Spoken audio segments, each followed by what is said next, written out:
민주파출소 제보 현황을 보고드립니다. 4월 30일 09시 기준 1066명이 방문하였고 300건의 제보가 접수되었습니다. 매체별로는 네이버가 25.67%로 가장 높은 수치를 기록했으며 그 뒤로는 SNS 20.33%, 유튜브 11.33%, 커뮤니티가 8%, 현수막이 6.33% 순서로 제보되었다는 말씀드리겠습니다. 이어서 주요 제보 내용을 말씀드리겠습니다. 민주당 이재명 후보에 대한 살해 선동 및 살해 예고글이 유포되고 있다는 제보가 있습니다. 4월 29일 DC인사이드 미국 정치갤러리라는 온라인 커뮤니티에서 민주당 대선 후보에 대한 살해를 선동하는 게시들이 유포되어 있다는 다수의 제보가 접수되었습니다. 해당 게시글에는 누구 한 명 애국으로 이재명을 살해하자는 식으로 직접적인 신체 위해를 암시하는 표현이 포함되어 있다고 합니다. 또한 인스타그램을 통해서도 민주당 대선 후보 살해 예고가 다수 확인되었습니다. 예컨대 민주당 후보를 비판하는 게시물에 걱정마 내가 죽이러 간다는 댓글이 달리는 등 특정 인물에 대한 위해를 암시하는 내용이 유포되고 있다는 말씀 드리겠습니다. 네이버 증권을 통해 민주당 대선 후보에 대한 악의적인 허위 사실이 유포되고 있다는 제보가 있습니다.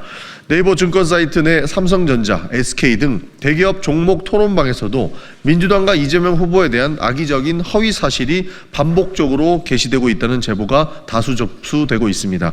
해당 게시글은 증권 정보를 확인하러 온 일반 사용자, 일반 이용자들을 대상으로 허위 사실을 확산시키고 이를 통해 특정 정당과 후보에 대한 부정적인 이미지를 심어주려는 의도가 있는 것으로 판단됩니다. 국민소통위원회 주요 대응 현황을 보고드리겠습니다. 스카이데일리 제소 및 언중이 심리 결과 등 언론 대응 보고입니다.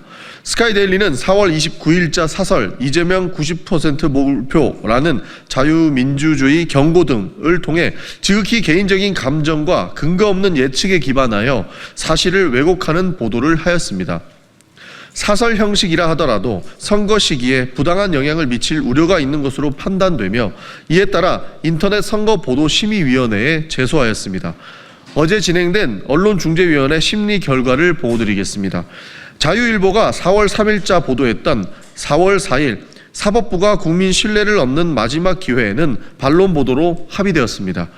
뉴데일리의 4월 11일자 보도 민주당 전 법률 담당자 직격 정당 아닌 사조직 이화영 사건을 보며 이재명 국가 리더 자격 의문은 기사 내용을 일부 수정하는 것으로 합의하였습니다. 감동랑 TV 등 신고 조치를 유튜브 대응 보고로 말씀드리겠습니다.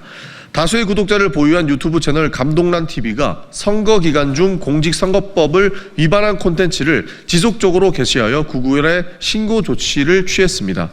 해당 채널은 지역 카페로 비자금을 만드는 법, 이재명의 목숨을 노린다면 그건 민주당, 산불 났는데 신나서 잔치하는 헌재 TF와 이간범 우리법 연구의 카르텔 등의 영상을 통해 이재명 후보와 더불어민주당에 대한 심각한 허위 사실을 유포했습니다.